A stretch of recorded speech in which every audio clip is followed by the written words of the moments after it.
guys, HDvee here, and welcome to a brand new video. Today we've got a lot of stuff to go over about Pokemon Scarlet and Pokemon Violet, new starter Pokemon updates. We also have new theories on this potential third legendary we could be seeing in the Generation 9 games, so plenty of stuff to cover today. If you are excited for the video though, as always, make sure to drop a like down below. Let's try and hit 500 likes. Make sure to answer the question of the day as well. What do you think the typing of the third legendary is going to be, if there is going to be one? Subscribe if you're brand new for daily Pokemon content. Ring the notification bell so you don't miss a thing. With all of that out of the way, let's get into the video, and I really hope that you enjoy. So, starting things off, just want to quickly debunk something here. So basically, this has been going around for a while now, and it just keeps getting brought up constantly. And it's this kind of trademark thing here. So basically, it was, I think, trademarked a while ago, like a couple of months ago, and it was all about a dead crocodile and Fue Coco's basically name in Chinese meant like dead crocodile or something like that. So a lot of people just took that to instantly mean that Fue Coco is going to be 100% a fire ghost type. Now, it most likely is going to be a fire ghost type because obviously Riddler-Coup has come out and said, well, he's not come out and said, he obviously dropped the riddles about the starters, Quaxly being water fighting, Sprigatito being grass dark, and then of course Fue Coco being fire ghost. But a lot of people are taking this trademark here to basically mean that it has now been confirmed. That isn't the case at all, and we actually have Pokesutami here saying, just so everyone knows, this is the Chinese name, not the Japanese name. In Japan, Pokemon names are always written in katakana and never kanji. So Fue Coco's Japanese is written like this. So that's the name in Japanese, and it basically means like goofy. So it means like goofy crocodile or something like that. And I explained the possible meanings in the link video. So there, she's also uploaded a video as well. So make sure to go watch that if you do want kind of more information about it. We also have people here replying, saying the first character is also the kanji is even in the context of Japanese, it does not imply being dead or playing dead, that may refer to senile dementia and similar syndromes. So basically, yeah, this whole trademark situation does not confirm that Fue Coco is going to be Fire Ghost. It is in Chinese, it's not in Japanese. So again, it's most likely going to be Fire Ghost anyway because of Riddler-Cou's riddles, but it's not because of this, if that makes sense. So yeah, I just wanted to drop that in the video because a lot of people are saying it's now been confirmed and stuff because of this trademark. That's not the case. So yeah, just thought I'd include that. The next thing we're going to be talking about is this. So this was a thread by Soul Silver Art saying, wanted to reiterate that Q's favorite Pokemon Scarlet and Violet starter is Quaxly's line, and he kind of likes Sprigatito. It's going to be his first pick, which is a bit concerning for us Fue Coco fans. This is just opinion, but I usually agree with him. If Quaxly ends up being this good, I may choose it over the other two. So yeah, this is kind of like a Twitter thread here where he's just talking about starters and stuff like that. And it says, on first thought, he meant they were all new mons, etc. The whole RF thing. But here is the post that he's talking about. So this was the poll where Riddler-Coup basically said, you know, I'm going to drop some information on the 30th of June about whichever starter wins the poll. Fue Coco won the poll. And then we had Special Panda replying saying, I don't know if you've answered this before, but it seems relevant. Which starter's final design has your favorite design? So he says the water design is his favorite, but he's going to go for Sprigatito first. So yeah, Quaxly apparently has the best design according to Q. And then Sprigatito also looks really good as well. No mention of Fue Coco there. But at the same time, Riddler-Coup said that Miraidon's much better than Koraidon, like design-wise. I don't agree with that. I like Koraidon a lot more than Miraidon, so it is just personal preference, really. Everyone's going to like the starters differently. But did you like Hisuian Decidueye? It is referred to Q. I like the concept, but it just wasn't for me. I went with Hisuian Typhlosion because Q didn't like it at all, so we all know it's personal opinion, but probably means it really is the chunky croc, so it's slow, etc., which is something people don't usually like as much as starters, such as slender and quick starters. Even though I don't like it, I still chose it in Pokemon Legends Arceus. Does that matter? So yeah, Riddler-Coup didn't even like Hisuian Decidueye, so again, it is just all personal preference at the end of the day. So just because a leaker is saying, you know, Quaxly has the best design, Sprigatito looks really cool, that doesn't mean you're not going to like Fue Coco. It shouldn't put you off picking the fire starter and stuff like that. It then goes on to say the bottom line is the starter choice is still wide open for me. Just last week I had written Sprigatito totally off, but the fake leak made me think twice. Also, I haven't had the highest expectations for Quaxly, but now with this opinion, I'll totally flip-flop if it becomes really epic.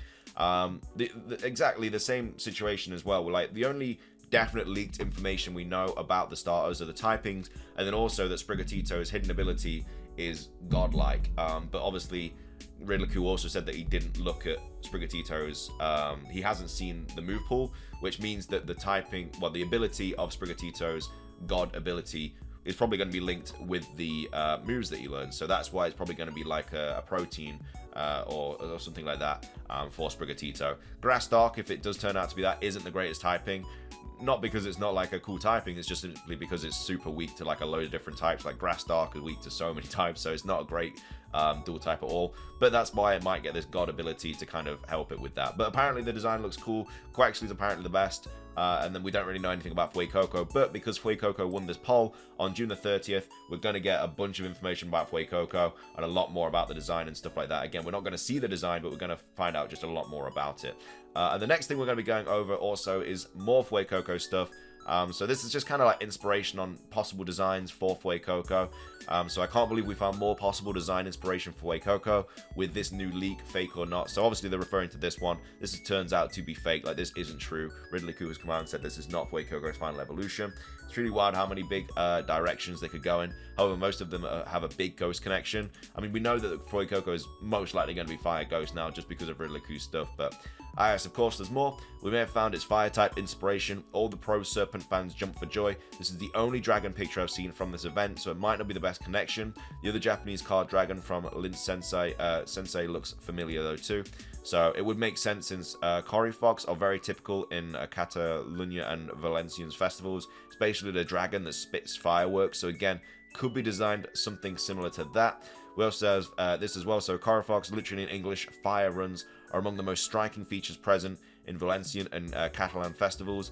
In the Coryphox, a group of individuals will dress as devils and light up fireworks fixed on devils' pitchforks or strung above the root. Dancing to the sound of a rhythmic drum group, they set off their fireworks among crowds of spectators.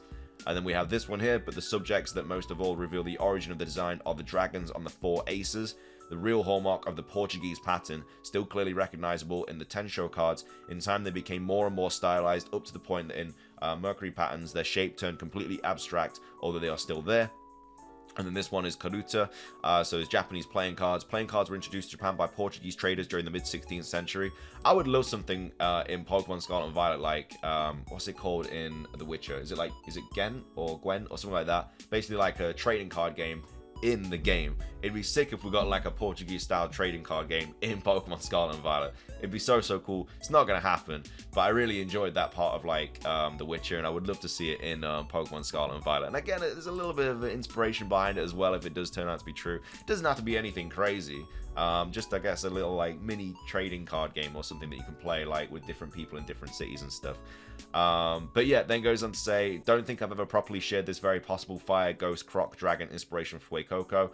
The Drac de Narcoca, when we all first saw a new croc start was coming, we'd never thought Iberia. I swore it was Australia, but now it's clear there's plenty of croc lore in Iberia as well. And then again, just more information about potential Way Coco stuff, some more starter hints, etc. For the first portion of the video. The next part of the video, we're going to be talking about the third legendary and potentially what it could be. So this is Dion saying, I thought I would have a go at theorizing what the third legendary is based on.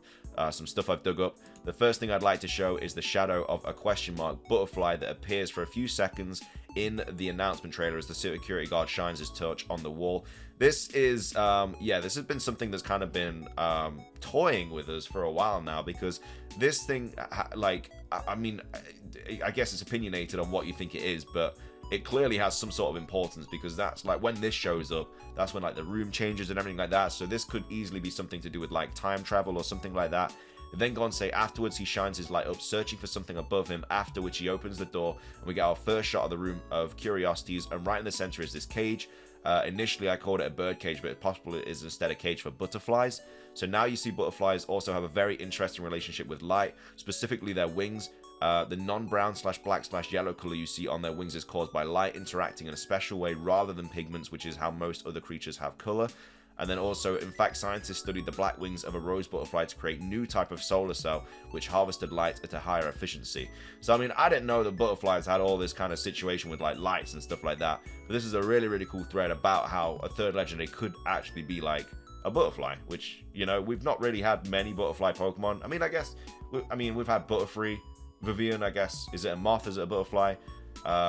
But yeah, it goes on to say, we can even relate this butterfly legend to mythology, which we know Game Freak like doing. So this is where we come to the sun goddess turned moon goddess of Irish Celtic mythology, Attain. Her story goes, she was turned into a butterfly because of the jealousy of another goddess. And then they go on to say she was buffeted across the lands by the winds brought by the Fuamark until she found refuge in the fairy place of Angus. So again, could be fairy type. And she was buffeted by winds for another 7 years till she fell into a cup of wine. And swallowed and reborn. And then of course I feel like there might be a connection here with Nemona, but it's very loose feeling and nothing substantial. But the important thing to note is Attain is a sun goddess turned moon goddess who was turned into a butterfly, which coincides well with Eclipse hinting at something to do with the sun and a bunch of moon related stuff in the original trailer that this person Amatiesh has found. All in all, I'm thinking there may be a dragon slash fairy or dragon slash bug third legendary with multicolored iridescent butterfly wings who can diffract sunlight, which is shone at it, along with the gimmick in some way. So yeah, really cool thread here by Dion. But yeah, Soul Rock goes on to say, basically that with this Celtic mythology, the idea that it was once a benevolent sun goddess, but then became malicious moon goddess, or that it was once a sun goddess, maybe a dragon butterfly reborn as a human, is just the ongoing myth. So again, just kind of theorizing what we just kind of spoke about there. But lastly, here is my recent thread going on depth on the third legendary. It gives all the backstory meaning to a lot of what I'm saying here. If you have the time, please give this a read. I think we've covered this in a previous video, but definitely a thread worth going to take a look at for sure. But we have this to talk about as well. So last point, in fact, I think this is the thread he's actually mentioning here. Okay, there's been so many threads, I lose track of what we have and haven't gone over. But yeah, last point on the third legendary for now. Before I spoke about how Nemona might be directly connected with it, my theory is about her arm. I think this third, possibly deity-like legendary marked her or caused something to happen to her arm, which hinders her from throwing Pokeballs. So this is obviously a tweet from Eclipse saying, you know, about the Scarlet and Violet studies, professor studying refraction with light and everything. So Game Freak had one little blurb to describe her, and in that they mentioned her sunny disposition, her reliable experience and skills in battle, and then this random mystery, she is bad at throwing Pokeballs. Plus, she literally has a brace / covering on her right arm. I know at first thought it was the gimmick glove, but it's actually kind of big, and it makes sense that it helps her throw Pokeballs.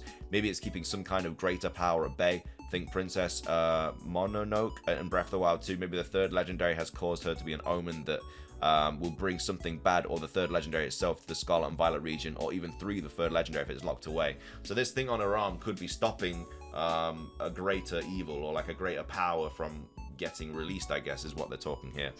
Maybe it wants to fully take over and use her, or maybe it's literally a throwaway line. I don't think she will be a villainous, but I do think this was all intentional, including her name, meaning she probably has a personality very much based on Odysseus, but this is just my silly theory about it. Either way, there is something mysterious about Nemona and her arm. Thanks for reading. So yeah, Nemona does not seem to have a starter Pokemon. Her first Pokemon seems to be Pawmi, which means we will probably have 2 other rivals.